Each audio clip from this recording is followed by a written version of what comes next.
preventing pain, fear, and suffering of animals through nationwide education and awareness from all across the globe. This is Animal Radio. And welcome back, you lucky devil, you. What a weekend we have in store for you. Fred Willard, the great character actor. Well, I guess he's almost like an A-list actor now. He's worked his way from character to A-list in my heart. Good for him. He is joining us today. He is heading to San Francisco to judge the Canine Film Festival. Details on the way. He's on that sitcom. What is that? Back to You. With Kelsey Grammer. Yes. I believe they're on a writer's strike right now. But they'll be back to you. Also today, Donnie's mother. We talked about Donnie last week. Donnie is this dog that lines his toys up in geometric shapes. Isn't that amazing? Lines. Puts them in categories. Yes, by certain types of stuffed animals. And his mother, or his guardian, as you might say, will be joining us explaining how that whole thing came together. Also, if you know how many teeth your dog has, or the average canine, that could win you valuable prizes. What kind of prizes, Hal? What was that? Valuable prizes. Let's go to the phones. 1-866-405-8405. Hi, who's this? This is Mike. Hey, Mike, how you doing? Well, pretty good. Where are you calling from? Live Pennsylvania, right in the center of the state. Oh, very, very good. Thank you very much for listening. What can we do for you today? Well, we have a pair of Cocker Spaniels, Wiley and Lucy. And they're brother and sister. They're out of the same litter, just about 2.5 years old now. And Wiley is sort of... They've been in the car since day one, and he's getting more and more timid as he rides. He actually sits in the back seat, and he starts to shake, and he starts to pant. Oh, so Wiley is having a little trouble traveling, is what you're saying? Yes, and he's a little bit of anxieties with everything. He seems to be very jumpy when it comes to if you were to rattle a piece of paper or something. But that's not quite as bad as the part of traveling, because we take them with us all the time. They're with us 24/7. Well, you probably have to start back at square one to get them used to riding in the car. I would do some sessions where you get him in the car, give him a treat, sit in there with him for a few minutes, and then get him right back out. And do this a few times, maybe start the car while he's in it, and then turn off the car, and then maybe do short trips around the block. Maybe take him to, happy places, fun places like a dog park, just short trips, and bring him back and get him used to the car. There's also pheromone sprays that you can actually spray in the car that will help calm him. And also plug them in at home. You said he was a little bit edgy all around, not just in the car. Is that correct? Yes. Mm-hmm. There's a plug-in you can actually plug into your home, which is a pheromone scent that you can't smell, but they can, which will calm him. You can get a spray. You can spray it around his collar. You can spray it in the car to help calm him. But I would do short little trips, get him in the car with some treats, and just kind of get him used to it again.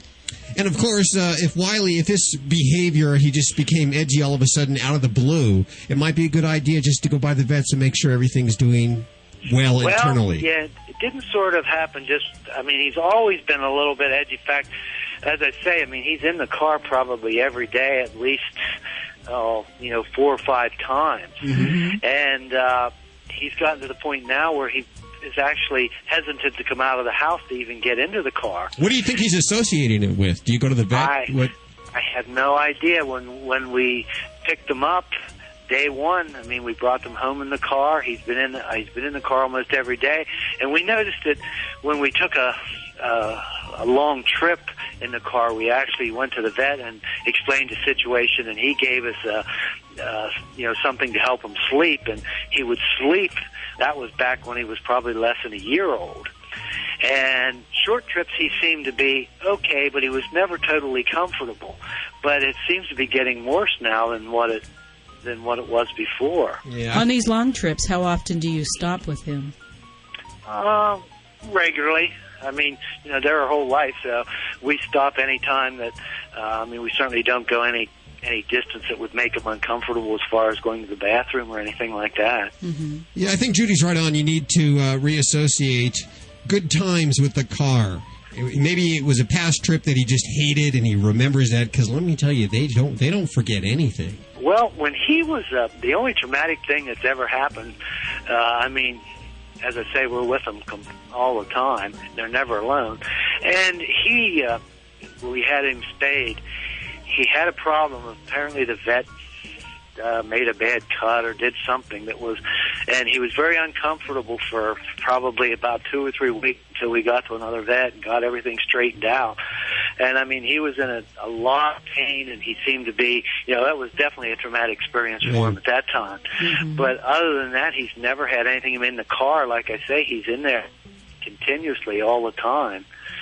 The name of the spray that you said? Yeah, that's Comfort Zone. It actually comes in 2 different kinds of forms. DAP, Dog Appeasing Pheromone, is another name that you might find it under. It comes in both a spray as well as a plug-in that you can use around the house if you have very anxious dogs. What does it do? It mimics mama? What it does is you can't smell it, but it mimics a lactating mother dog. And your dog smells this and remembers the time when it was, nursing the mother, when things were calm and peaceful. And it calms the dogs once they smell that scent. Now, it has about a 50-50%. You ask 1 out of 2 people will say, one person will say it doesn't work, one person will say it works. We've had about the same results here at the Animal Radio Studios with felines and using that.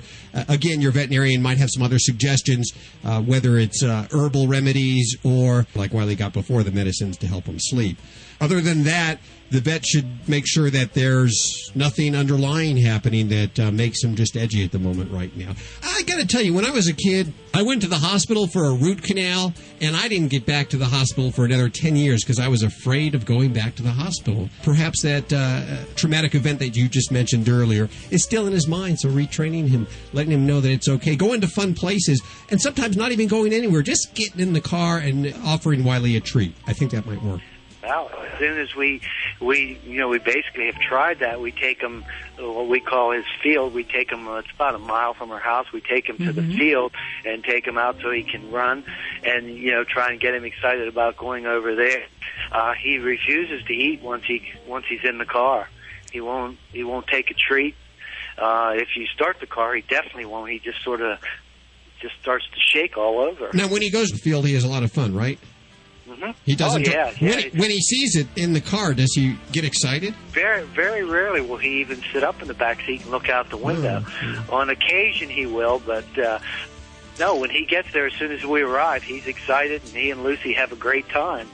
But even when we get back in there, he's hesitant to do it. And it's not far from our house, not more than 2 blocks. How big is the car? Can you put a crate in there? Something that you can bring in and out of the house that he can enjoy in the house, and you can put some toys and make it smell like him, and then when he goes in there, he feels comfortable going in there? Yeah, we're actually in the car business, so we ride in different cars a lot, but our main vehicle, we would be able to do something like that. Yeah. Just or bring along a blanket or something familiar with from home, and just let him know that it's okay. I'm going to ask around. I'm going to find out. Because, okay, I appreciate that. Well, we do take a blanket. We always get the blanket that they sleep on and put that in the back seat so that, we thought that would help too, that it would be comforting to him. But he just doesn't seem to relax. And as I say, he seems to be getting worse than in the last month or so. He's got to the point now where if he knows we're going in the car, he just turns around and goes back into the house. He's got your number. Yes, he does. In more ways than one. Well, we'll do some more research as soon as we get off the phone here and see if we can help you any further with Wiley. If you'll hold on for 1 second. Mike, we appreciate your call. Calling from Lewistown. What is the station out there again? What is that? It's WKVA. WKVA. Yes. Very good. Lewistown State College, Pennsylvania, right? Well, we're in Lewistown, Pennsylvania. We're about 30 miles east of State College. We're right in the center of Pennsylvania. Did you get snow? Any snow on the ground? Not much. We just had a lot of ice and messes, but we haven't had any real snowstorms this year. I think we're sending some your way. So hang tight. Okay. Hold on 1 second. You can keep that one.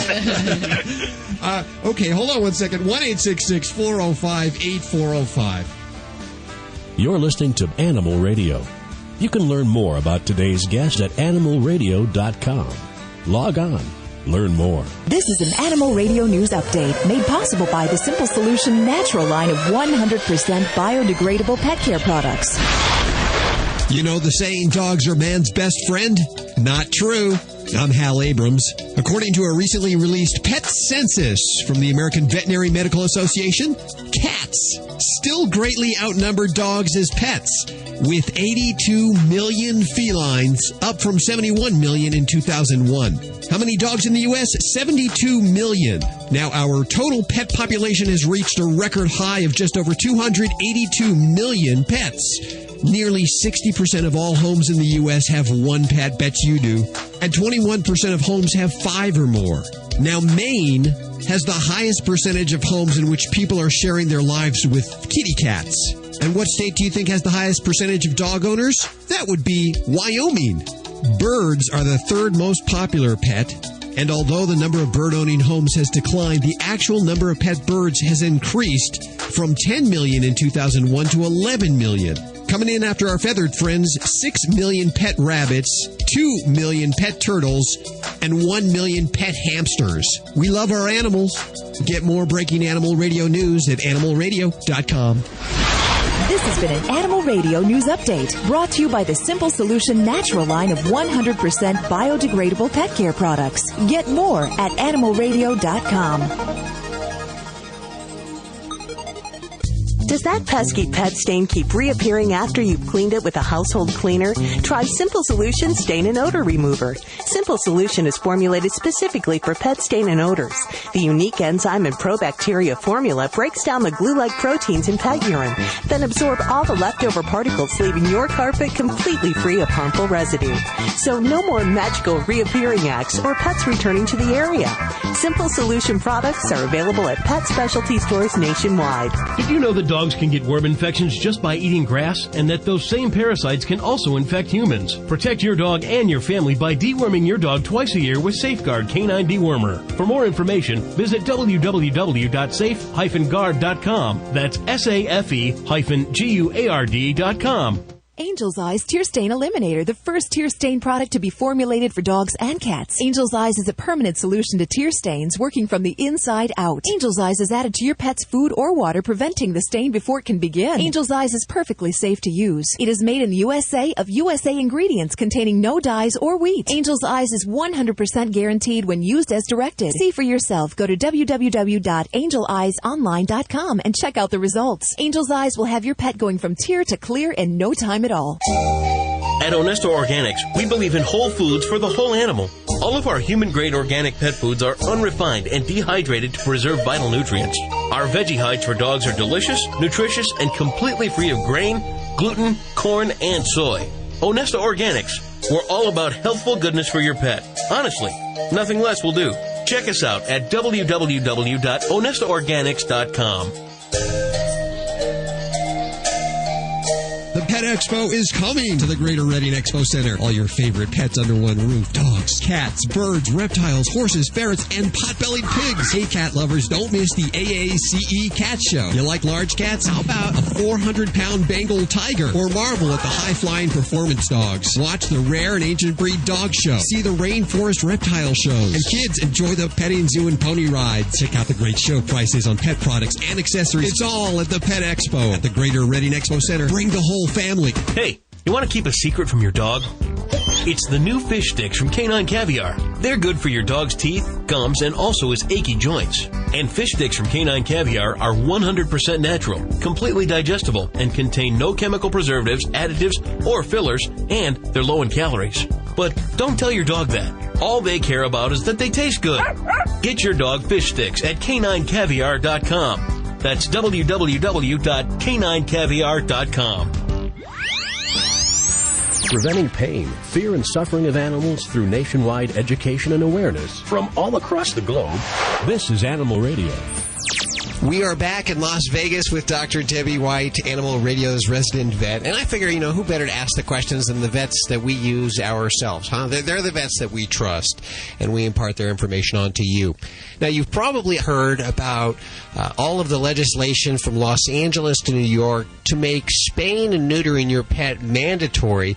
The same thing is happening right here in Las Vegas. Absolutely. We recently had the North Las Vegas community pass a law mandating that all pets, all dogs and cats over the age of 4 months of age have to be spayed and neutered. Now, why is this good? Well, it's good because we know that pet overpopulation is a huge problem, and this is one step that we can take to try to curb the countless unwanted pets in our shelters and communities. Right now, when you go to a shelter, the animal's usually spayed or neutered anyway. But this applies to animals that you may have already, and this law has passed right here in Las Vegas. It has. It's passed. And the reason it's so important is because pet owners that currently have pets are going to be mandated to get them spayed and neutered. And they're not going to come door to door and come knocking just to make sure everybody's spayed and neutered. But if they do come to your neighborhood for a noise violation, a barking complaint, they can come to your home and then cite you. Now, you say that the age is mandatory by 4 months of age. Now, I've always heard that you should wait till your pet is at least 6 months, but yet I've heard other stories where people are actually spaying them earlier than that. What is the proper age? What is the best age to have your pet spayed or neutered? Well, that's a great question, and nobody really knows the answer to that. Customarily, it's been 6 months has been the age at which most people recommend spaying and neutering, because that's the age when they're sexually mature. However, we know that it's so important to get pets spayed and neutered at all, and that's why early spay-neutering comes into play before they go into the homes and before we can have that accidental oops litter when they reach that first heat. How early is too early? What's the earliest age you can spay or neuter? Well, the AVMA approves early spay-neuter at 8 weeks of age. So most of it is a careful patient selection, making sure they're not too small, that they're in good health. And that isn't one of the big concerns with early spay-neuter, is that we haven't maybe finished all of their vaccination series. So there could be an increased risk of infectious disease. Oh, really? Okay. Then you have those that say, I want my pet to go through their first cycle before they get spayed. That's a myth. That's an old myth. They don't have to. It does nothing to change the pet's personality. So it's actually best for most dogs to get them spayed before they go into heat. There may be a few exceptions if they have some vaginal problems, some infections where we might delay it after a heat cycle. But for the average pet, yes, spaying and neutering before 6 months is ideal. So I suppose with this new law, there are exceptions for dogs that aren't healthy, that might have other health problems, where spay and neutering is not an option at the current time? Mm-hmm, absolutely. And they do have health exemptions that veterinarians can exempt certain animals from being spayed at that age. And likewise, for people who pay the extra fees and go through the licensing for breeders' permits, they can have exceptions. But, this is creating a lot of controversy in our community. A lot of people being mandated to do something they didn't want to do at a certain age. You know, I've heard stories. I mean, a lot of people want to breed their animals. Some people say, well, this is such a special animal. I want to make sure my friends have it and give it to my family. So I want to make sure that this dog goes on, that this isn't the last one. You know, and I hear that all the time, and everyone loves their pet. They have special qualities, but I could guarantee you go to a shelter today, you will find pure breeds, healthy, wonderful pets that are looking for good homes. So this is certainly one important step in mandatory spay-neuter, but I don't think it's the sole solution. We really need to look at other community-wide programs to help decrease pet overpopulation. Is this new legislation sort of backfiring in a way? You said it's not really fixing the problem, but are there people that are reluctant to bring their pets in to be spayed and neutered simply because they can't afford it? Well, that would be a concern in any given day, is that, you know, we want families to be able to afford the services for spaying and neutering. And we hope that this law maybe will bring them into the clinic and get those services done for their pet's health benefit, because we can't forget that spaying and neutering is best for our pet's health. So let me get this straight. The law has passed, so if you're listening in the Las Vegas area or the northern Las Vegas area, I was unaware that they've actually split it up like that. But if you're listening in the northern Las Vegas area, you have pets that have not been spayed or neutered, you're actually violating the law right now. Is that correct? That's correct. And hopefully people will get the word, understand not only for their pet's health benefit, but also to be compliant, that it's an important step to take. And there's so many health benefits for spaying and neutering. We can't forget, as a community, what differences that plays in a community. Decreases straying potential, bite potential. So spaying and neutering does have community benefits as well. Can't it also reduce some kinds of cancers? Absolutely. We see a decrease in mammary cancers. And in fact, if a female dog is spayed before she goes into heat, we could almost make that risk zero for mammary cancer. For other cancers, such as uterine cancer, ovarian cancer, and males, all the reproductive cancers, yes, it definitely decreases those potentials. Personality-wise, most pets that are spayed and neutered make better pets, get along better with other people, and we see less fighting potential. In the Las Vegas area, is there a low-budget spaying? Is there, let's say you're like me, you're a DJ, you don't make a lot of money, and you have a lot of animals. Is there a place you can take your animals to get them spayed? Well, I would first direct anybody to call their veterinarian to discuss what the options are. But yes, there are shelters that do help and assist, but I think we're going to be looking for more programs that are going to help support people when they're faced with a mandatory spay-neuter law. And that's something that I think the community in particular will be challenged by. We're with Dr. Debbie White in Las Vegas. There's more Animal Radio on the way. You're listening to Animal Radio.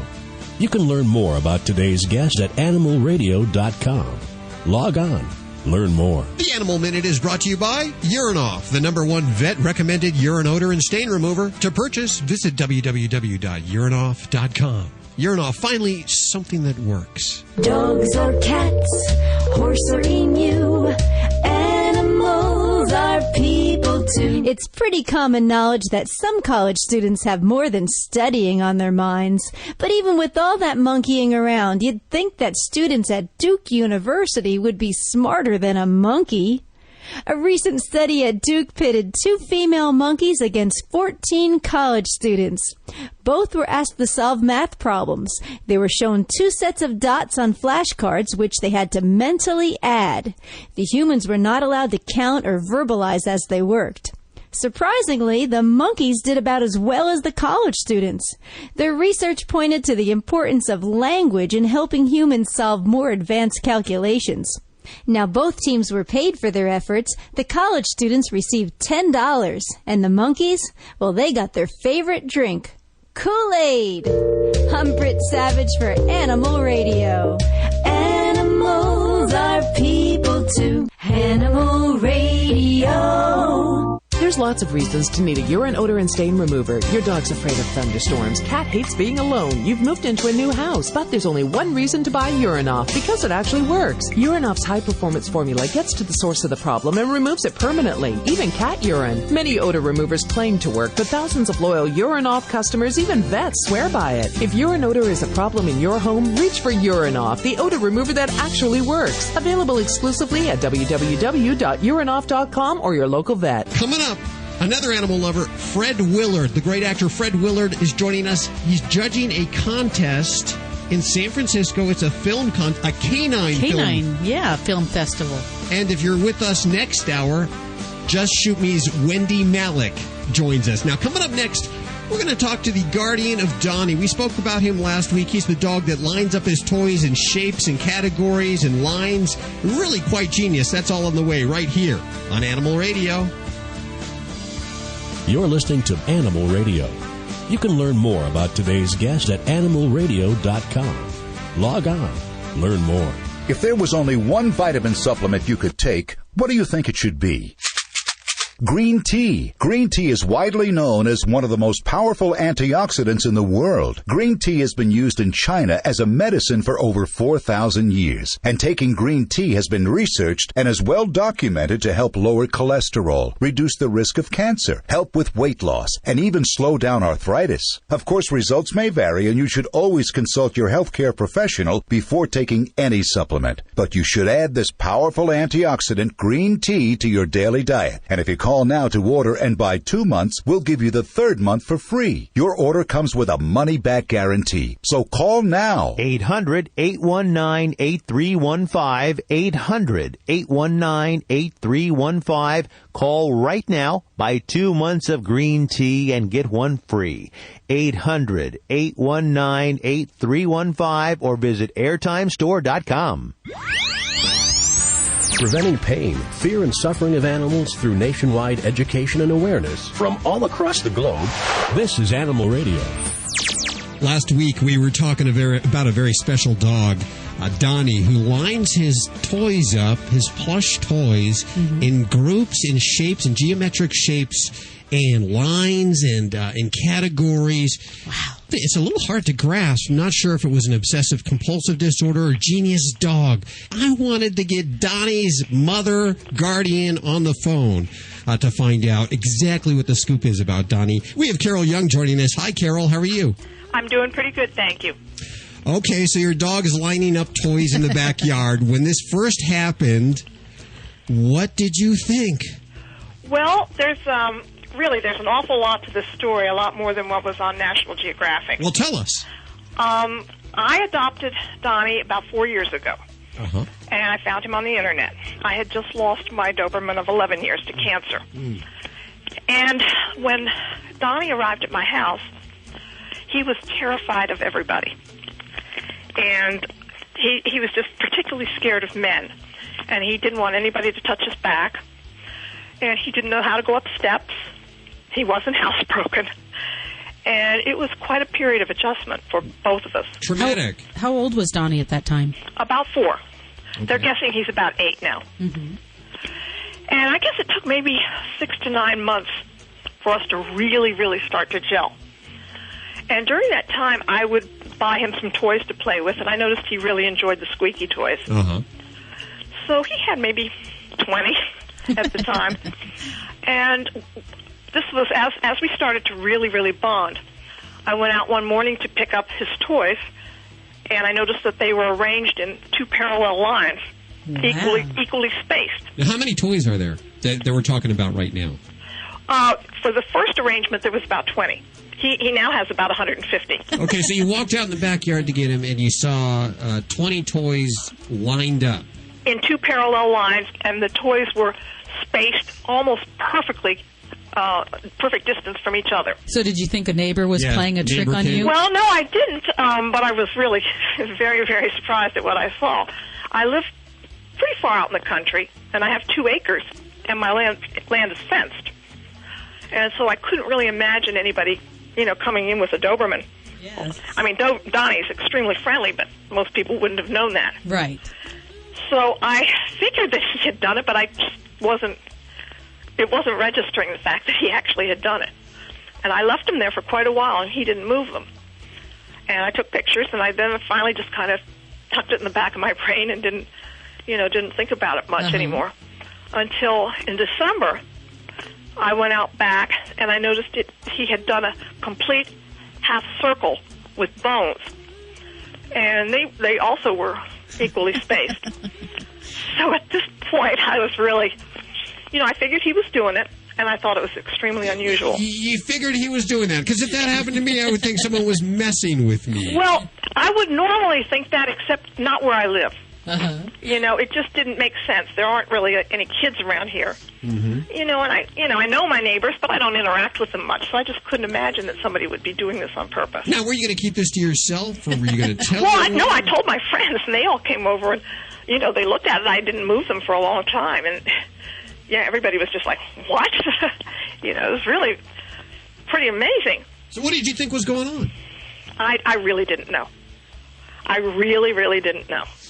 You never actually witnessed him doing this? Not at that point. Later on, I did. At that point, I would come out, and look and see. Now I would start to go out and look and see what he was doing. And I also was buying more toys to see, how he would, react to more toys, what he might do. And he started doing, triangles all over the yard. But they weren't just triangles. They were, all of the same species. All frogs.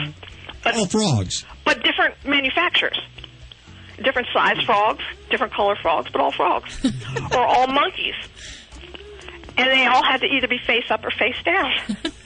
Gosh. And he was doing squares, he was doing trapezoids, he was doing on the deck and on the patio and in the yard. And then one day, he was really, really a Velcro dog. He really would stick by me at this point. And he would not stay out in the backyard unless he knew that he could come in and check on my whereabouts. Uh-huh. And I worked out of the home, so if I had shut the door to the deck, he would just sit there by the door and cry. Yeah.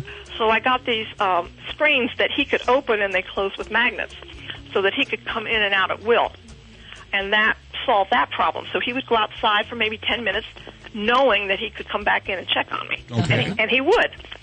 Well, then he started bringing the toys inside and just sitting there waiting for me to look at them. And then he would kind of indicate, follow me. And I would, and he would go out and keep looking over his shoulder to make sure that I was coming. Uh-huh. And then he would go and place the toy in the last spot of a particular arrangement. Wow, the last one. The last spot, and then just look at me. I would praise him, and I would go get the camera and take a picture.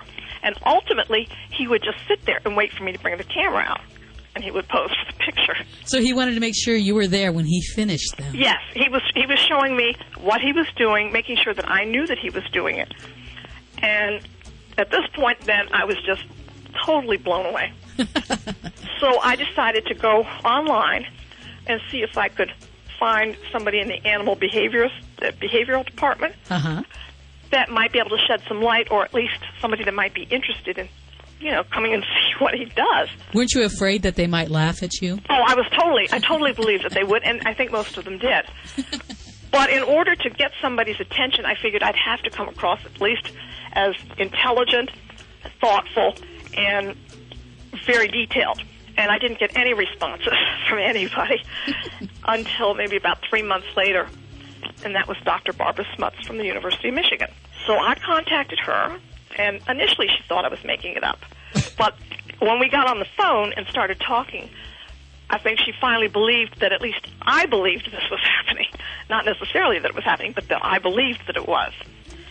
And she was making arrangements to come out and stay a week at my house in January. Well, on November 30th of 2006, Donnie had a little cough, and I thought he had something. I thought he was choking on something. Mm-hmm. So I took him right up to the vet, and she immediately diagnosed. She knew right away that it was congestive heart failure, because it's extremely common in the Doberman breed. And said that he probably only had about 6 weeks to live. Oh, no. And so I called Barbara Smuts, and I told her that if she wanted to come and meet Donnie, she probably had to come a lot sooner than she was planning. Mm-hmm. So she actually came out 2 weeks later. And, of course, this was 14 months ago, and he's still very much with us. Barbara came out, and she did spend some time. She spent a week, and she brought a collie with her. And what they did was they mounted infrared cameras around my house, around the back of my house, because he did not really do this in front of people per se, because if you walked outside and he was doing it, he'd lose interest in what he was doing, and he would come and want some attention. So he really had to be observed by the cameras when nobody was out there with him. And the cameras did indeed show him lining these toys. Absolutely. We got some unbelievable video. I mean, when he would come out and he'd put a toy down and he'd look at it and he'd look all around the deck, he'd back up, he'd circle it, look around it again, bend down, pick it up, and move it 6 inches, and then go back inside into the porch and get another toy. Wow. I think I had mentioned that he did not want me to touch his back for a long time. Yes, you did. When we were sleeping together, I always wanted to put my arm around him, and he still was a little fearful of that. And finally, one night, he just kind of snuggled his back up next to me, and I put my arm around him, and he just took a big sigh, and you could just kind of tell that he was just releasing all that tension. The next day, he went out and he made an arrangement where a teddy bear was face down with its arm over a frog.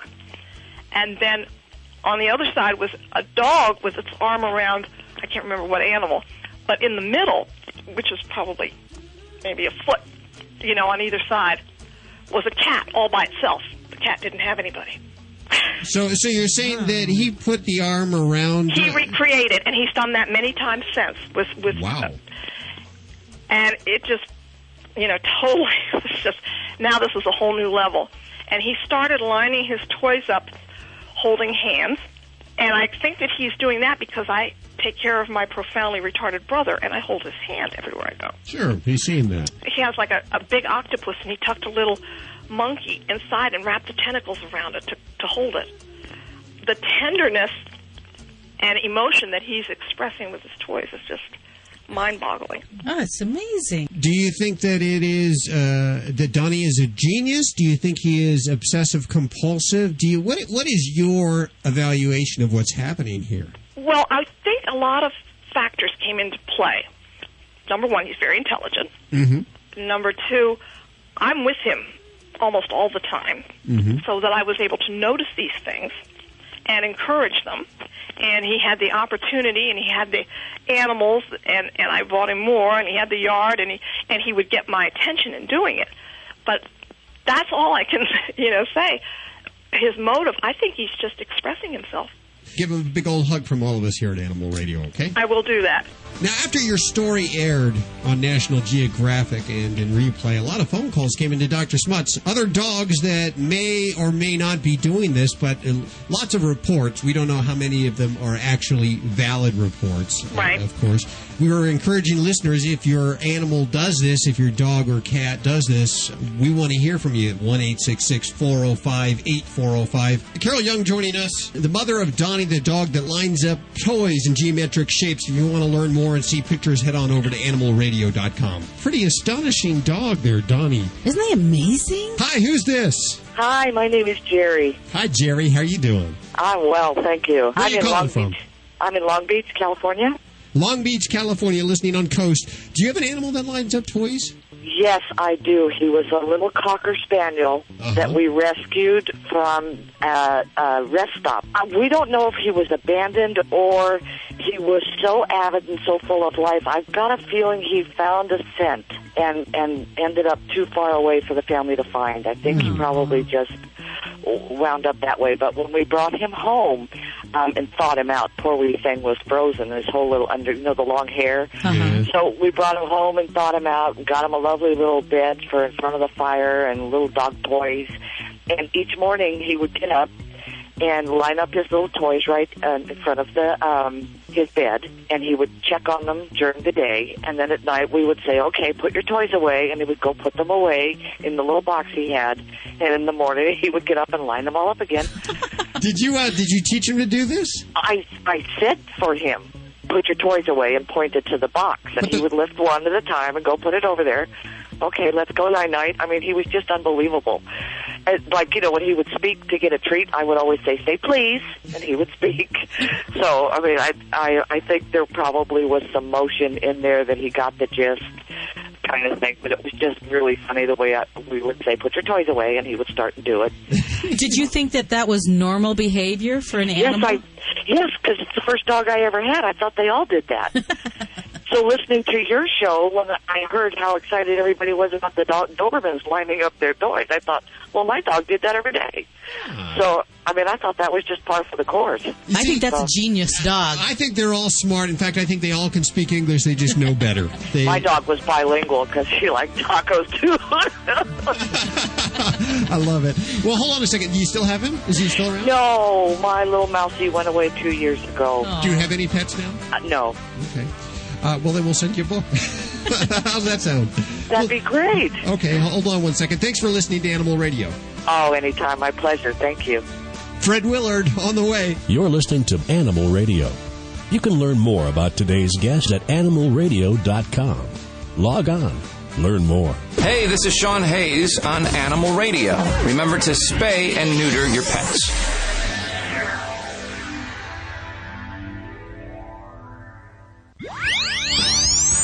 Preventing pain, fear, and suffering of animals through nationwide education and awareness from all across the globe. This is Animal Radio. I believe we have actor Fred Willard on line 2. Hello, Fred. Hello, how are you? Very well. Fred Willard joining us, ladies and gentlemen, believe it or not. Well, now, how are you doing today? Well, pretty good, pretty good. It's a little gloomy here in Los Angeles, but it's a nice change. It's been, we've had a very hot summer. I understand that you're going to be heading up to San Francisco for the big Canine Film Festival. Is that what they're calling that? I think that's what it is, yes. I guess it's a festival of, it would be a festival of films about dogs. All dogs, okay. I think so. Well, what do you know about it? I see that you are affiliated with it in one way or another. Well, I know Jane Lynch and myself are going to go up, and I don't know if we're going to be judges or just present the film Best in Show, which is a Christopher Guest movie, which is pretty much about dogs. It's a classic. It's like one of those movies that it's a must-see movie. Well, when I was doing it, I would tell people, they'd say, what's the latest Christopher Guest? And I'd tell them about it. And everybody got so excited. We never missed the dog show, the Westminster Dog Show on TV. I wasn't even aware that it was on TV. I knew they had one every year. And it's amazing how many people I talk to that not only, of course, have dogs, but actually show dogs. So it's a much richer vein than you would think. It's one of those movies you can't just see once. You have to see it at least twice. Well, that's the way with most of Christopher's movies because they run about 85, 86 minutes, and the funny lines or situations come very quick. We were just in Toronto and saw the For Your Consideration, the latest one. And, you get done, and I went home and I started thinking about different scenes, and a lot of actors who just are on screen for 30 seconds but score very heavily. And I say, I got to go back and watch what they did again. So it's like an all-star lineup of, gags and jokes and interesting characters and plot turns. So his movies are a lot of fun that way. Well, now I see you're doing another movie. I believe it's a movie, Cattail, or are you doing a voiceover on that? What is that? I don't know anything about that. Does it have another title? I'm just looking at your biography here. It says Cattail. Cattail. I may be, but I'm not... Well, you're working more than anybody should be allowed to work. Well, it seems that way. But when you look up at other people, you say, oh, wait a minute, why aren't I doing this? Why aren't I doing that? But no, I'm very happy the things I've been asked to do. Well, I see you on Leno a lot. Yeah, that's always fun. Uh-huh. Well, no, I'm sorry. I'm just going to say, if you don't know Jay, he is exactly what he seems like on TV, just a blue-collar, no-nonsense guy. When you do those things, there's two things I've learned about him, although I've known him for years. One, he's very generous. When you start to say something funny, he'll hang back. But there's no way you're going to have the last laugh or the last joke. No. I'll come in with what I think is a zinger, and he'll come right back on top of it, and there's nothing you can do about it. You're an animal lover, right? I do love animals. That may sound hypocritical because I don't have animals, although we've had these homeless cats that we've been feeding for about the last 8 years. We set out cat food. They're the type that, you get within a certain radar distance, they'll look at you, and you take one more step, and they'll turn and run. Yeah. So you can't pet them, you can't hold them, and I feel very bad when it's cold out and raining. I want to go over and pick them up and bring them and put them on the porch, but I don't know where they go to. Yeah. They go somewhere, they'll perch on our porch or on the top of a car or under a car, and it's always different. Well, and I understand that you don't have any animals because you travel a lot, obviously. Well, that's another thing. I love dogs, but they're tough to, tough to take care of. They need a lot of love and care. I'm allergic to cats, which didn't stop my daughter from getting 2 cats at her house. Uh-huh. But she puts one of these air filters in the house, so it doesn't bother me that much. Uh-huh. Yeah, I hear those work very well, and everybody has... They do. I wish I knew the brand. We could get an endorsement in here. The check will be in the mail. Oh, dear Lord. It's the Willard air freshener. Send a check and we'll deliver. There'll be 6 to 8 years lapse in delivery. Now, someone just told me that you have a birthday coming up. Oh, who keeps track of those? But it's Monday. Happy birthday. Monday the 18th, whatever the 18th is. And I'm registered here in L.A. at the 99-cent store on North Lancashire. Oh, good. So it'll be right there within my budget. Yeah, in the men's casual wear and also housewares department. I need a little 3-foot stepladder. You're one of those people, you always look the same. I mean, 10 years goes by, 20 years goes by, there's no gray hair. You always look hot. So okay, there's a little gray hair, but you put a little dye in there. You go to the hair guy. You try to walk in very macho, and when you get in the hair, it's like, no, I want a little streak here, and a little conditioner. No, not a little curl, a little highlight. And then you walk out. Hey, man, how you doing? Yeah. Well, we're here with Fred Willard. He's going to be at the first annual Canine Film Festival. I understand Joanne Worley will be there. She's hosting the transvestite or cross-dressers. Wait a second, I'm getting a word. What, Mayor? Drag queen. Oh, the drag queen. Uh-huh. And that is a complete hoot. And I would imagine there might be a couple coming on as Joanne Worley. We've been friends with her for years, and she is just a pip. She's just wonderful. Well, didn't you work with her a long time ago? We met her socially, and then I worked with her in Chicago in a show called Call Me Madam. Uh-huh. And we just had a party at our house for her. She turned 40-something, and but she walked into the house at full blast. Hello! And from there, it's just Joanne's party, and she's just great. Well, she'll be there, too. If you want to pick up information, you're in the San Francisco area, head on over to animalradio.com. We'll put all the information What over date there. is that? And I'm not being funny. 7th and 8th at Castro Theater. Oh, great. And we love San Francisco, so it's a great opportunity to get up there. And is Lefty O'Doul still open? I believe so. I love that place. I mean, it's that old. I'm a big baseball fan. All those old baseball pictures. You get the good gigs. So, yeah. Should we be looking for you in anything here soon? I got a movie hovering around out there called I Can Never Be Your Woman. I think it's coming out just before Valentine's Day, but I'm in it with Paul Rudd and Michelle Pfeiffer, which is a big claim for me to be working with Michelle Pfeiffer. So you know what's happening to you is you're not a character actor anymore. You're going to the A-list, buddy. That's right, man, and nobody else knows it, but I know it and you know it. Yeah, so now everybody knows it. Great. Fred Willard on Animal Radio, thank you so much for joining us today. Nice talking to you. Hold on 1 second, okay? Okay. Fun animal lover there. We're out of time for this hour. If you want more, there's lots more at animalradio.com. We're streaming 24/7 over there. And remember, please spay or neuter, don't declaw, and adopt from your shelter. We'll see you next week for more Animal Radio right here from this fine station. Have a great week, and go give your pets a big old hug from us. Bye-bye. This is Animal Radio Network.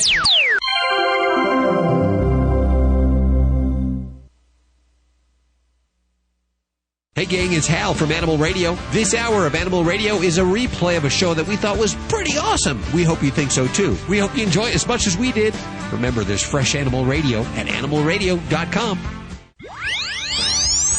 Preventing pain, fear, and suffering of animals through nationwide education and awareness from all across the globe.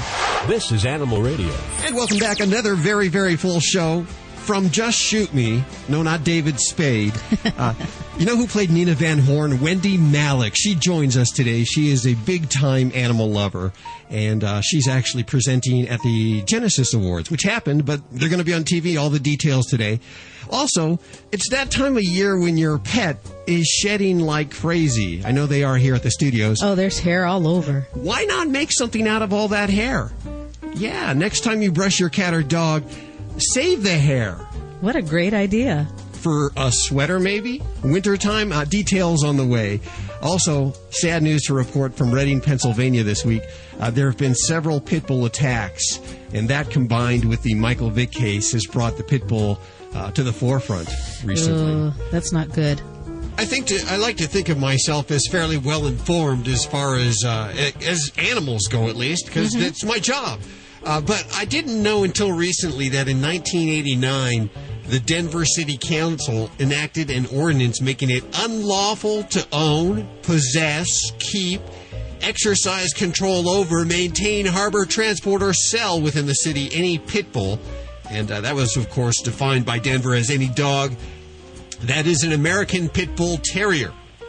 Back in 1989? That was 1989. I don't know if that's been overturned or not. I'm going to find out in just a second. We have on the phone with us author of The Pit Bull Placebo, The Media, Myths, and Politics of Canine Aggression. This is, to me, the only comprehensive writings on the subject. We're happy to have author Karen DeLise on the phone with us. How are you doing? Pretty good, thank you. This is a topic that's really just starting to come to light in the mid-core media. Is this Denver Act still on the books? Absolutely. So anywhere in Denver you can't have a pit bull, is what you're saying? Nope, not at all. Okay, wow, this is very strange. Now, I've always thought it has nothing to do with the breed. It has everything to do with the owner or the guardian that's raising the animal. Well, the book is about how certain breeds of dogs have acquired certain reputations over the last century and a half. And the role that the media and rumors have played in these reputations, and more recently the role that politicians have played in dogs acquiring these ferocious reputations. These reputations are fairly undeserved. Well, yeah, because, each generation or so, it's another breed of dog. And there's this image that we like to have of the super predator, and it's fed into by many different means.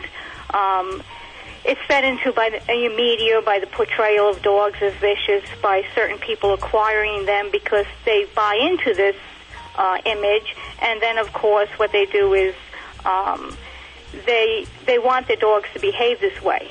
So they encourage this behavior. So it's kind of like a self-fulfilling prophecy. And they could do this with a Chihuahua if they wanted to, right? Absolutely. You can do it. You know, all dogs are predators. They're all descended from the wolf, direct descended from the wolf.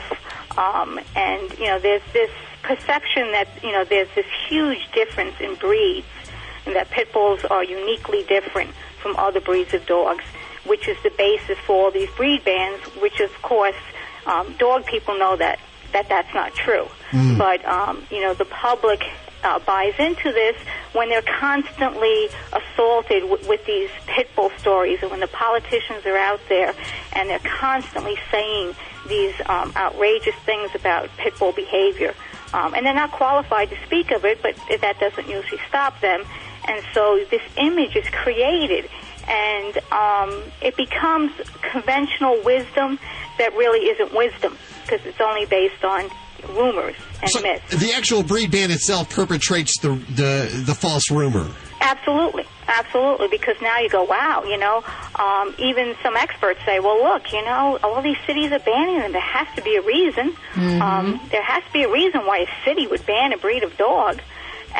But when you actually look at the data that they used or that the claims that they made, it's outrageous. It's just people who don't understand canine behavior reading the newspapers and interpreting it as being a behavior exclusive to pit bulls. And they usually use media, the newspapers, to back up their claims that, see, this dog is dangerous. Look at all the articles in the newspaper. And it's really, when you look into how these breed bans are passed, it's really very scary. It's very disconcerting to see that laws can be passed on rumors. Sure, and I'm sure politics, but I think that it would be safe to say that you wouldn't outlaw Smith & Wesson guns but allow every other gun just because Smith & Wesson is used more often. Yes. Right. What is the list you're looking at there in the book, Judy? I'm looking in the back of the book, and you have a list of dog attacks that were reported in the U.S. newspapers from 1960 to 1975. And just glancing through, there's pages of it. I see the majority being German Shepherds, and I don't see any pit bulls in this list at all. I'm from a different generation. It seems like the German Shepherd was the dog during my early young teen days. Dobermans, I think, were at one time. So they go through a different kind of a transition through the generations. What's happening there? Yeah, there's cycles. You know, this is the pit bull is the sad breed today. It's a sad, bad dog. You know, 30 years ago, it was the German Shepherd and the Doberman and the Great Dane. And prior to that, back in the 1800s, it was the Bloodhound. It took decades for the Bloodhound to lose its ferocious reputation. And it took the German Shepherd.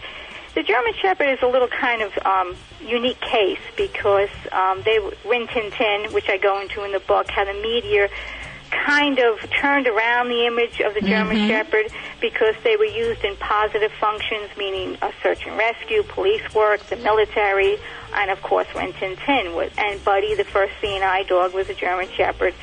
So that really helped the German Shepherd steer away from becoming this vicious super predator that the pit bull is now viewed as today.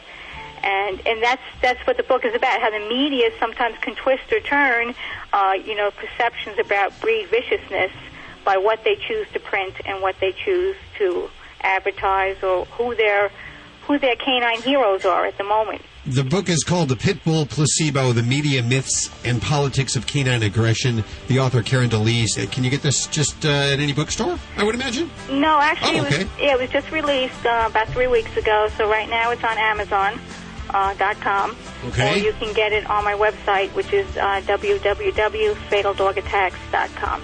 And we'll put links to those at animalradio.com, of course. The Pit Bull Placebo. I have 10 copies to give away right now. 1-866-405-8405. If there's one message, Karen, that you can leave our listeners with other than pick up my book.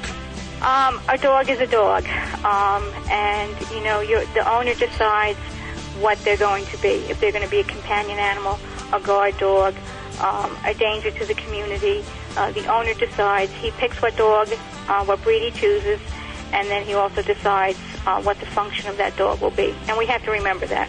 Great words. Great words. Karen DeLees joining us on Animal Radio. Thank you so much for your time. Thank you. We encourage your comments, 1-866-405-8405. Or if you just have a question about your pet. In fact, we'll go to the phones in just a couple of seconds here. I want to remind you, Just Shoot Me's Wendy Malick joining us in just a couple of minutes. Which line should we go to, Judy? Let's go to 2. Hi, Animal Radio. Who's this? Hi, it's Sonia. Hi, Sonia.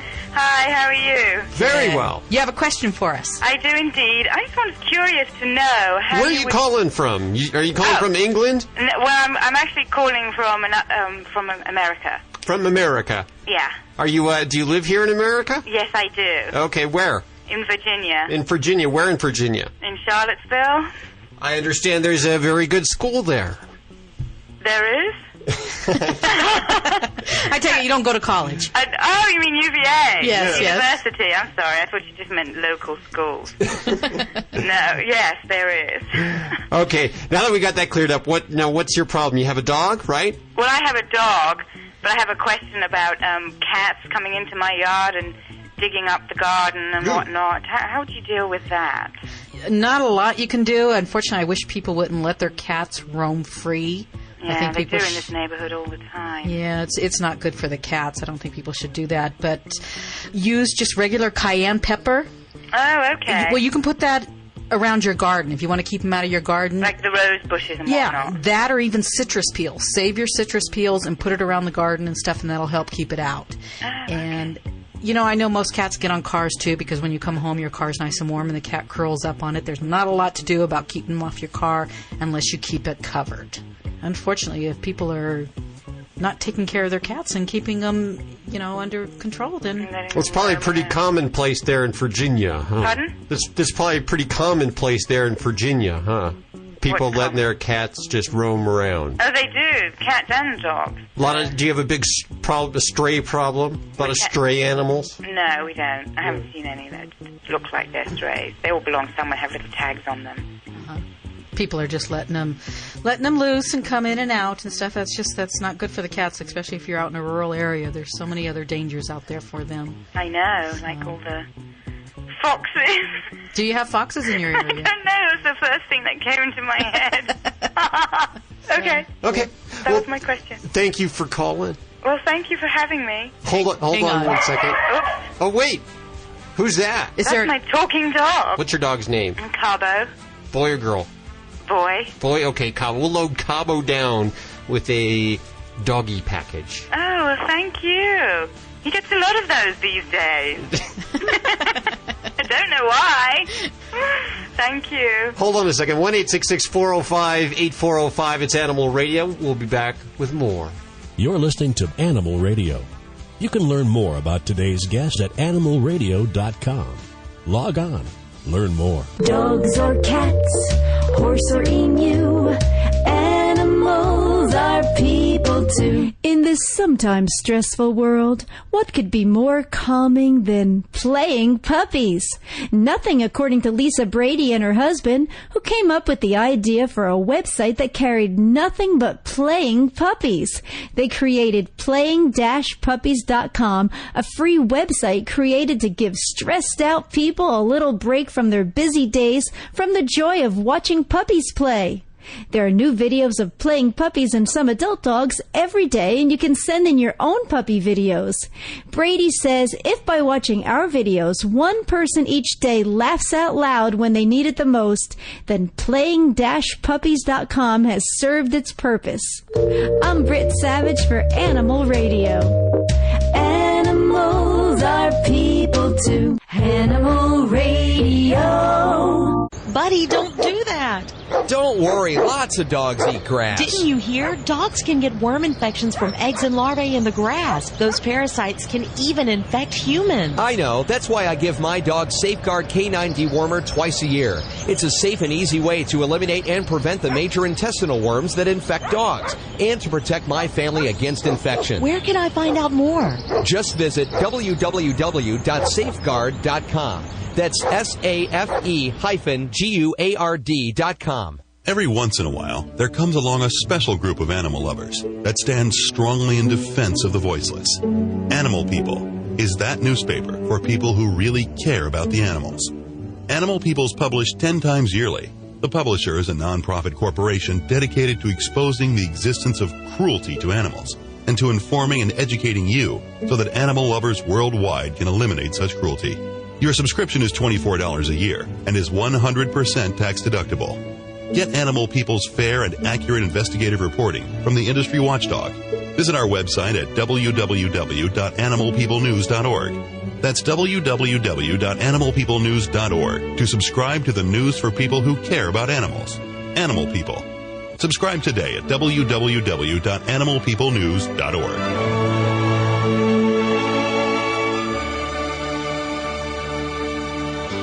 Hi, I'm Jay Moore, and as a sports fan, I can tell you there's nothing quite better than spending a day in the park playing catch with a beautiful lady.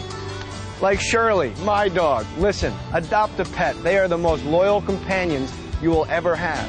Visit pets911.com or call 1-888-PETS-911. Hooray! For more information, go to pets911.com. Proud to be a partner of Animal Radio. You want to keep a secret from your dog? It's the new fish sticks from Canine Caviar. They're good for your dog's teeth, gums, and also his achy joints. And fish sticks from Canine Caviar are 100% natural, completely digestible, and contain no chemical preservatives, additives, or fillers, and they're low in calories. But don't tell your dog that. All they care about is that they taste good. Get your dog fish sticks at caninecaviar.com. That's www.caninecaviar.com. PetGadgets.com. If you're looking for innovative and high-tech pet products, PetGadgets.com. Unique and high-tech products that you won't find at your local pet store. PetGadgets.com. Find the latest products that will make life easier for you and your pet. PetGadgets.com. Everything from massage beds to a remote-controlled tennis ball launcher. PetGadgets.com. Be top dog in your neighborhood. Shop at PetGadgets.com. Hey gang, it's Hal from Animal Radio. This hour of Animal Radio is a replay of a show that we thought was pretty awesome. We hope you think so too. We hope you enjoy it as much as we did. Remember, there's fresh Animal Radio at animalradio.com. Preventing pain, fear, and suffering of animals through nationwide education and awareness from all across the globe. This is Animal Radio. Hi, Victoria. Hi, is this Hal? Yes, how are you doing? I'm doing great. How about yourself? Especially excited to speak to you because every day I take my one of my calicos outside. I have to take her outside. This is how hairy she is. And I brush her, and the hair goes flying everywhere. I try to collect as much as I can. And every day, of course, I end up throwing it away. And I'm saying, oh, this great fur, this great, wonderful calico fur going to waste. And then here I am. What was it? Jay Leno? We were watching or something like. Yes, it was Leno. What you do is take the fur from your pets and make it into what, a yarn? Right. We make it into a natural yarn that's 100% your pet. Okay, so I'm going to ask you, how did this all start? Tell me from the very beginning. Well, the very beginning was I received a Chow puppy from my husband for our anniversary. And I would brush her. And basically like your cat. Whenever I brushed her, the fiber was just so beautiful that came out in the brush, I couldn't bear to throw it away, so I started storing it in a shoebox. And my husband says, what are you doing? And I said, I can't throw this away. I'm going to learn to spin, and I'm going to make a boo-boo sweater. So the next day he went out and he bought me a spinning wheel. And that is exactly how it started from that day forward. And was that your first time on a spinning wheel? That was, yes, 7 years ago. Since then, you've, I guess you've probably made all kinds of clothing. Oh, yes, yes. We don't recommend canine fiber for sweaters. As I found out, it's 80% warmer than wool. So it's like wearing an electric blanket. Ooh. Wow. Yeah, but I have a beautiful cardigan that when I go back home to New York, I wear it as a winter coat. People would say I'm allergic to my pet or, my cat or my dog. I couldn't wear or have something around me. What do you do to the wool or to the fur? We actually have a patented washing process that I have developed over the years, and it actually removes the enzymes that cause the odors and allergies. People, very, very few people are actually allergic to the fiber themselves. Pet fiber, all mammal fiber is made of keratin. It's the same as your hair, the hair on a woolly mammoth. I mean, it's all the exact same construction. It's just different diameters. So some people will maybe feel that their yarn is a little bit scratchy. Maybe they have very, very sensitive skin. I have some beautiful Samoyed items made from a puppy coat, which is very, very fine. And I take it to shows, and you'll have some people go, oh, my God, that'll put cashmere to shame. And then you have other people go, oh, that's scratchy. So, you know, it's a personal choice. It's a personal preference. Not all the yarn is suitable for garments that you would wear. But it's a wonderful keepsake. You can make, you know, wall clocks, wall hangings, pillows, pettable frames. Wonderful ways of keeping your pet in petting distance. I love it. I love it. Now, if we make clothing, are you able to wash it, or is this something you just don't want to do? Yes. All of our yarn comes with a little care flyer that gives you suggestions as far as how to work with it if you're going to work with it yourself, and it comes with washing instructions. We always recommend professional dry cleaning. That's what I do with my items. But it can be hand washed just like you would a cashmere sweater. Okay, now you make the yarn. You don't actually make any clothes. Well, yes, we do. We don't make fitted garments. You don't make fitted garments? No, we have a whole line of what we call forever keepsakes. You can get anything from a pettable picture frame, a Christmas tree ornament, scarves, hats, mittens, blankets, shawls, you know, kind of one-size-fit-all type things. Do they shed? The item itself? Yes. That will all depend upon the fiber itself. If it's undercoat, what happens is there's always an initial shedding period with any hand-spun yarn, and it's just the loose fibers falling out. If the yarn is spun from an undercoat of a very fine dog or cat, what will happen is that the yarn or the finished piece will develop this beautiful halo, which is kind of like mohair. So it looks very fuzzy and fluffy, and the halo does not shed after it comes into full bloom. What's the strangest fur you've been requested to make yarn out of? We are very proud to say that we have actually spun Bengal tiger. Wow. It was a lady. It is. His name is Tristan. It's her pet, and she brushes him every day, and she sent it to us, and we spun it into yarn for her. How much do you charge for something like this? The basic charge is $9 per ounce, and that's for a sport weight yarn. That includes everything. That includes the carding, the preparing the fiber, the spinning, the two-ply, the washing, the removal of the enzymes. What you get back is ready to knit and wear. How much fur would it take to make an average pillow?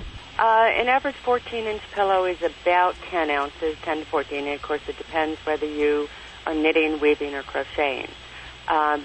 General rule of thumb that we have found over the years is that 1 ounce of fiber will give you approximately 27 yards of beautiful yarn. Wow. Very interesting. Yes. Very interesting. Very cool. What is your website if people want to get on this? They can reach us at www.vipfibers.com or on our toll-free line, 866-PET-YARN. And I would imagine that if I made a pillow out of one of my cat's hair, that the other cats would attack it and tear it. You know, it's surprising. We get a lot of results. Now, basically, if the other cats don't like your one cat, they will attack it. Regardless of what we do, the animals still can pick up the scent of the natural fiber. Sure. So if they like the pet, then 10 to 1, you're going to be fighting with them for that pillow because they're going to want it for themselves. So They're going to say, well, that's Fluffy. He's supposed to be with me. So if I have cats that are always on my bed, I can get something made out of dog hair and cover my bed, and they'll stay away. If they don't like dogs. Now, we're always talking about great jobs in the animal world. I see on your website that you have a fiber primer position open. Yes, we do. What's a fiber primer? A fiber primer is the person that takes the raw fiber when it comes in, which is basically right off the animal, and they card it, which is a process of basically combing the fibers, lining them all up in the same direction, it makes for well-balanced, even yarn. Here's an interesting new gig in the animal There you world, go. the fiber primer. Check it out. The website is www.vipfibers.com. Of course, links to everything you've heard on today's show at animalradio.com. Victoria, thanks so much for joining us. Thank you. Hold on one second, will you? Sure. Coming up next, from Just Shoot Me, Nina Van Horn, Wendy Malick joins us right here on Animal Radio. Don't go anywhere.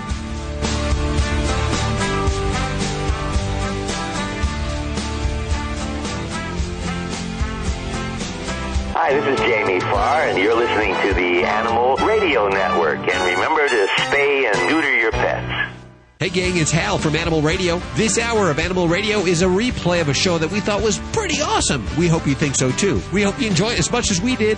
Remember, there's fresh Animal Radio at animalradio.com. Preventing pain, fear, and suffering of animals through nationwide education and awareness from all across the globe. This is Animal Radio. Coming up, more on the Michael Vick indictment. And of course, your comments at 1-866-405-8405. Right now, our next special guest from TV's Just Shoot Me. She plays Nina Van Horn and Wendy Malick. Hi, Wendy. Hey, how are you? Very Is it well. Hal? Yes, it is. Nice to meet you. You're backstage. What are you doing? You're working now? Actually, it's my day off. Monday is the theater day off, and I'm up in Williamstown at the theater festival. I'm actually in Vermont at the moment, just in the rain. We're looking at beautiful little countryside and stopping in at antique stores and just having a nice wet day. That sounds luxurious. You know what? Living in LA, it's a wonderful thing. Well, I wanted to get you on the phone because I understand that there's going to be a television showing of the Genesis Awards, which of course happened in March, but the American Live TV network has picked it up and they're going to be playing it several times. Right. I'm so glad they're doing that. Gretchen Weiler has created a pretty spectacular thing in the Genesis Awards. She was one of my heroines. She and Jane Goodall, I think, are two of the coolest women and mentors of mine. And Gretchen sort of made an Academy Awards for people who bring to light some of the animal abuses and also some of the strides that are being made in that community, but really celebrating the unsung heroes out there. And she got a lot of like-minded celebrities to become activists in the process. Well, yeah, I see the list, especially with the Genesis Awards that just took place. Bill Maher, our friend Amy Smart, James Cromwell, all a part of this. Now, did you present an award at this? I present every year, and I co-hosted it one year with David Hyde Pierce. But I've been a presenter every year. Yeah, it's something I do not miss and would not miss. Animals are, as I always tell people, most of my best friends have been dogs and horses and now a cat. And I think that they just make us far better beings to be in the company of animals. There's so much to be learned from them. And it helps us, by being humane, helps us all with our own humanity. So I think the way we treat animals is a great mirror to how we're treating each other, and always should be. You say a cat now. So are you a dog person, cat person, both? Always was. No, I grew up, my older sister was a collie named Bonnie, and she was my best friend, and my parents could leave me for hours in the yard with this dog who really was like Lassie. And we never had cats as kids, so I was always a little spooked by them. I didn't quite get them, and I do speak dog. I'm very conversant in dog, but did not have the cat vocabulary. We were given a cat years ago. Friends who had to leave their home and go to New York gave us a cat for the summer when I was living in California, and lo and behold, I started speaking cat. I started to learn it, and we now have one of the coolest cats. Even people who don't like cats love Woody, this 17-year-old remarkable scruff of a cat that we have.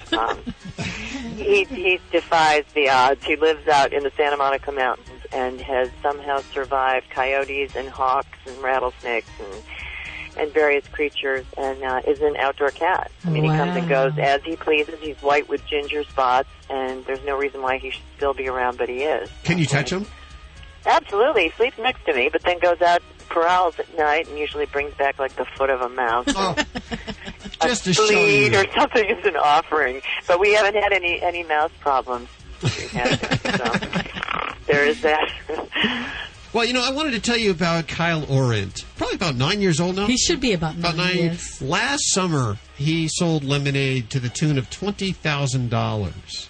Oh, I did hear about this kid. Yeah, and he gave it all to Canine Companions for Independence. Yes, that's brilliant. I heard about this kid. That is absolutely wonderful. In fact, I think we do something about him and at the Genesis Awards? I'm not sure, but either that or I read something about this kid. I asked him, what do you want to do next? And he said, I'm going to get dog collars signed by celebrities and then auction them off on an eBay charity auction. That is great. Can we send you some collars? Absolutely. Okay. It's sort of like the clothes off their back. We do this after the Emmys and the Oscars now. Jane Kasmerick and Brad Whitford came up with this great idea. We never wear the same dress twice that you wear to like one of those red carpet events. Uh-huh. So now they ask the celebrities to donate the dress after the event, and they put it on eBay, and all the proceeds go to charity. Oh, wow. So this is a really smart idea to... I can't. There are certain collars I couldn't part with after I lose. Well, no, we actually you do it. You just send them and let us sign the collar. Yeah, we have a Bamboo who makes an awesome collar, and we'll actually put a couple in there for you for keeps there. Oh, definitely. I'm happy to send one or a few to Orange. And then just sign them and put them in an envelope, and they'll go right off to Kyle. And I think he's going to start this in the next month or so. Is that correct, Judy? Yes, in the next few weeks he'll be doing Good the auction. for him. And then somebody can do a piece about this, and then he can get a Genesis award. I got to tell you, when you teach kids at such a young age to love animals, it means so much because you hear about all this, especially in the news this last week, about the dog fighting. And it's horrible. I know. It's just sickening. And so much of what they learn in video games and all that stuff is so violent and so... It's about pain and humiliation, and it's the opposite of the things you want to instill in kids. And that's why I think it's so great that this year, we have so many wonderful nominees for even in our feature category. And it used to be hard just to find one feature film that had some animal rights issues woven through it. And now I think we had nine nominations in the feature category, and oftentimes they're animated films where kids are going and learning things. There was Open Season and Over the Hedge and Hoot, and it's really been quite extraordinary. So kids are getting the message while they're being entertained. And it starts at a very young age, which is so great. No, the Genesis Awards, which I wanted to mention, several airings on American Life TV Network. Of course, we'll list this at the website, animalradio.com. I guess I wouldn't be giving away too much because I do have this press release here. Can I mention some of the awards? Oh, absolutely, okay, yeah, because this award's already happened. The ones that we gave out, and absolutely, and I'm sure you're going to talk about the Weiler Award, which is of course named after Gretchen Weiler, who passed recently. The one who yes. came up with all this. She died a couple of months ago, and we had a memorial service for her right before I came up here to Massachusetts to do this play. Such a celebration of her life. There were so many people there, and it was extraordinary. It just showed her as such a phenomenal actress, singer, dancer, was on Broadway, and then really found that her real calling was to spend her life trying to be advocate for animals, who she loved so dearly, and she set the bar so high. And last year, the first Weiler Award was given to Paul McCartney. So now Sir Paul, I know, but it makes me laugh because he'll always be a Beatle to me. And he was my favorite one, and I told my dad I was going to marry him, but it didn't work out. Well, I guess he's just getting divorced. Yeah, he's available. Yeah. Well, now I've sort of moved on, but good for you. But the Weiler Award was created to honor people who, as celebrities, have turned to activism and helped to sort of spread the word, because we realize, we all are just kind of given this microphone. People are constantly wanting to know what we think about how Brad and Angelina are doing. And instead of talking about sort of things you read about in tabloids, you kind of have an opportunity to say, that's not really my business, but I would like you to be aware of the fact that there's still dog fighting going on in this country, and it's really heartbreaking and so cruel and so unnecessary. So there are these chances for people who are in the spotlight to really help other people become conscious, and that's what this award is about. The Gretchen Weiler Award going to Sir Paul McCartney. The other awards include the reality programming, of course, which is very big. Yeah. Extreme Makeover of the DF family, who transformed their home into an animal shelter. Right, which is wonderful. I'm not real big on reality because I like make-believe so much, but I think that one was particularly good. And briefly, before we let you go here, speaking of what you're doing, The Hill, I understand, maybe picked up or has been picked up on ABC? Well, we're sort of in that limbo, but there's still life in it. It's a really wonderful show, and I hope that ABC decides to do it. We're sort of on hold. They picked up the option to hold us, and we'll see probably by, I would imagine, sometime in the fall. But it's a comedy about Washington, D.C., and how nobody's talking to each other. Have you noticed? Uh-huh. So I play a Democratic liberal senator from New York, not that one. And my counterpart is a Republican conservative former astronaut from Arizona, and it's about our two staffs and how they collide and fall in love with each other, of course, and just hopefully could be a really great political satire that could incorporate some of the sort of pressing issues of the day, but in a comedic way where my belief over the years has been, I think All in the Family did more to get people talking than almost any single show on television. Really? In the Yes, 70s. absolutely. So my hope is it's time for another politically funny and smart show where it might get people to sort of see the folly of their own ways, because we're all so entrenched in our point of view that we don't really talk to each other anymore. No. We have to start. It's time now, you know? Yes, it is. I agree 100%. Should we be looking for you in anything else that's keeping you busy? Actually, I just got off the phone with my agent, and I can't tell you, but hopefully, yes. Okay, fingers crossed. Yeah, fingers crossed. And I'm doing a play up at Williamstown, the theater festival up here in the Berkshires. I'm doing Blithe Spirit, which is so much fun. So we're in the middle of that right now. Well, it sounds like you're keeping busy. We appreciate all you do with the animals. Oh, thank you for you guys. Thanks for being on the air and just keeping the conversation going. Thanks. Wendy Malick, ladies and gentlemen. Thank you so much. Thank you, guys.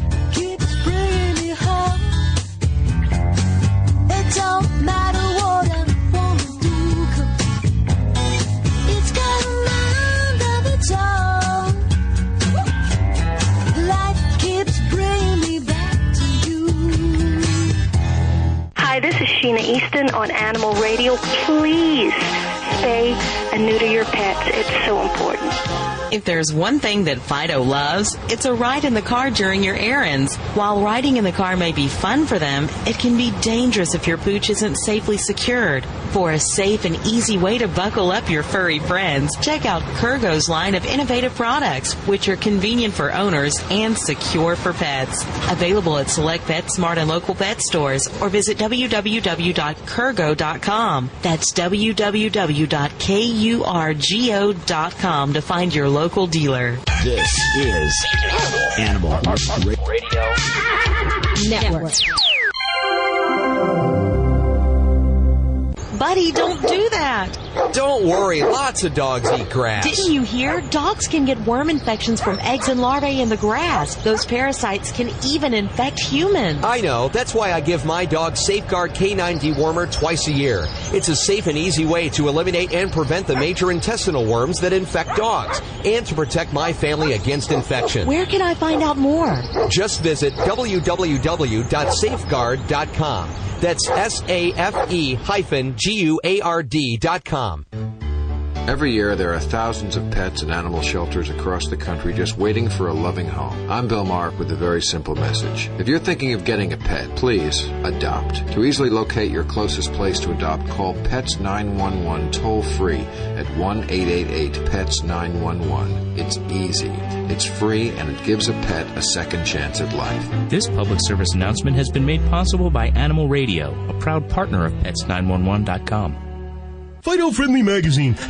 Perhaps you can do without it, but for kibble's sake, think of your dog. At last, a voice for us traveling canines. Until now, few have taken mobile pooches seriously. After all, who appreciates warm shelter and a comfy bed more than a dog? Fido Friendly, the travel magazine for you and your dog. A quarterly guide to Fido-friendly accommodations in the United States and Canada. Because if Fido ain't happy, ain't nobody happy. Subscribe at FidoFriendly.com. Your dog will thank you. Angel's Eyes Tear Stain Eliminator, the first tear stain product to be formulated for dogs and cats. Angel's Eyes is a permanent solution to tear stains, working from the inside out. Angel's Eyes is added to your pet's food or water, preventing the stain before it can begin. Angel's Eyes is perfectly safe to use. It is made in the USA of USA ingredients containing no dyes or wheat. Angel's Eyes is 100% guaranteed when used as directed. See for yourself. Go to www.angeleyesonline.com and check out the results. Angel's Eyes will have your pet going from tear to clear in no time at all. Hi, this is Shelley Morrison from Will and Grace, and I'm on Animal Radio. Please spay and neuter your pets. Please. Hey gang, it's Hal from Animal Radio. This hour of Animal Radio is a replay of a show that we thought was pretty awesome. We hope you think so too. We hope you enjoy it as much as we did. Remember, there's fresh Animal Radio at animalradio.com. This is an Animal Radio News Update made possible by the Simple Solution Natural line of 100% biodegradable pet care products. Is there dog fighting in your own neighborhood? I'm Hal Abrams. Last week's indictment of NFL quarterback Michael Vick on charges related to dogfighting, while it brought national attention to the extreme cruelty of this criminal industry, concerned citizens in every community can take steps to identify and report the presence of dogfighting in your own neighborhood. Here's some telltale signs. If you notice an inordinate number of dogs, often pit bulls, kept in one location, chained and apparently unsocialized, also signs of the obvious presence of a fighting pit, perhaps. Dogs with scars on their faces, front legs and stifle area, that's the hind legs and thighs. Or how about dogfighting training equipment such as rawhide or tires hanging from trees, or even treadmills? If you notice the remains of dead fighting animals outside a suspicious location or a large number of missing pets, individuals involved in dogfighting are known to steal cats and smaller dogs for use in training. Or perhaps you notice unusual foot traffic coming and going from this location at odd hours. These are all signs that perhaps there's some dogfighting going on. Pit bulls can be really wonderful family pets, but when they're mistreated by irresponsible owners, they can become so damaged that they're dangerous. Now, the Humane Society of the United States is offering a standing $2,500 reward for any information leading to the conviction of illegal dogfighting. They've also urged the NFL not to allow Vick to play while these charges are pending, and they've pressed Nike to end its association with him until the case is resolved. Get the latest news at animalradio.com. This has been an Animal Radio News Update brought to you by the Simple Solution Natural line of 100% biodegradable pet care products. Get more at animalradio.com. Earth-conscious consumers have an eco-friendly choice in pet care. The Simple Solution Natural line of 100% all-natural pet products. 100% biodegradable training pads. Biodegradable even by California standards. They'll biodegrade faster than an orange peel. Also, Simple Solution Natural Pet Stain and Odor Remover. A great alternative to harsh chemicals found in traditional household cleaners. Simple Solution Natural, based on a way of life. Find Simple Solution at Petco, PetSmart, or your local pet retailer. Preventing pain, fear, and suffering of animals through nationwide education and awareness from all across the globe.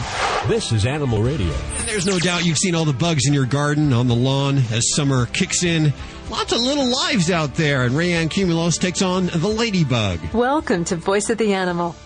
Have you ever noticed how sometimes certain animals or insects tend to gather around you? If we pay attention, there are so many different creatures that we encounter every day that appear to be asking us to consider their presence. Ladybug has been doing just that recently. She is constantly needing rescued from the pool, seems to magically appear on every blade of grass or flower around, and consistently finds her way into the house, only to sit on the window pane cheerfully waiting for a gentle escort back outside. Apparently, Ladybug is in need of some attention. Probably the first thought that comes to mind with Ladybug is that horrid poem. Ladybug, ladybug, fly away home. Your house is on fire. Your children will roam. Except little Nan, who sits in a pan, weaving gold laces as fast as she can. Now, this is not a happy story, but certainly one we all know. It's believed to have originated in medieval times, when to clear the fields after the harvest, farmers would burn the remaining hop vines and foliage. The ladybugs and their larvae could fly or crawl away, but their pupae would remain in the vines and burn. Since the pupae are called Nan, this poem actually makes sense and was considered a warning to the ladybugs to fly away before the farmer burned the fields. However, that part about Nan finding her way into a pan weaving gold laces seems to be lost to the ages. The ladybug is actually a kind of beetle, and yes, there are male ladybugs too. As with many types of insects, the beetle, including the ladybug, must go through some sort of metamorphosis to eventually become the form we are familiar with. With ladybug, it is the egg, larvae, pupae, and then adult cycle. They only live for 4 to 6 weeks, and there can be up to 6 generations of ladybugs in one season. For these reasons, beetles are associated with resurrection and change. So from a psychological perspective, the presence of ladybug perhaps can speak to a need for change or growth in our own lives. The ladybug is quite beloved. 5 states have named her their state insect: Delaware, Massachusetts, New Hampshire, Ohio, and Tennessee. She is quite the fashionista with those black polka dots on her bright red wings, and she is a great friend of the gardener, as her favorite food are aphids. If a rosebush were to have a best pal in the insect world, one would guess it's the ladybug.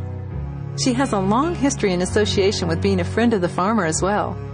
In the Middle Ages, during a time when insects were destroying crops, prayers were placed to the Virgin Mary for help. Ladybugs appeared and devoured the insects destroying the crops and were henceforth called the beetles of Our Lady, which was eventually shortened to Lady Beetles. It was believed that her red wings represented the Virgin's cloak, while the black spots stood for both her joys and her sorrows. If you find a ladybug in your house during the winter, which is highly likely since she will not fly in temperatures under 55 degrees, then you are in for some good luck. If you count her spots, that will also tell you how many dollars you will soon receive. Although if she's an older ladybug, her spots may be more difficult to see since they fade with age. And if there are no spots, then that ladybug is less than 24 hours old, and I guess you won't be getting any dollars. If she lands on a piece of your clothing, then you will soon get a new piece of that type of clothing. And if you happen to be ill in France and a ladybug lands on you, she will fly away with your sickness. Once Ladybug is an adult and she gets those pretty red wings with the black polka dots, she will beat them 85 times a second while she flies. Ladybug moves fast in the short time she is with us. Perhaps that is why she wants our attention, to remind us that life is short, so put on your party clothes and fly. Visit us on the World Wide Web at voiceoftheanimal.org. For Voice of the Animal, this is Rayanne Cumulos. Well, I gotta go put on my party clothes right now. What an hour. We want to thank Wendy Malick from Just Shoot Me for joining us this hour. If you're leaving us, remember there's lots more streaming live online 24/7, 365. Head on over to animalradio.com where you can hear us on any cell phone, any provider. Simply text ANIMAL to 27627. And remember, if you get a pet, please spay or neuter. And if it happens to be a cat, don't declaw. There are alternatives. And if you're looking for a certain breed, don't go to a breeder or a puppy store. Go to your breed rescue or to a local shelter. We'll see you next week for more Animal Radio right here on this fine station. Have a great week. Bye-bye. This is Animal Radio Network.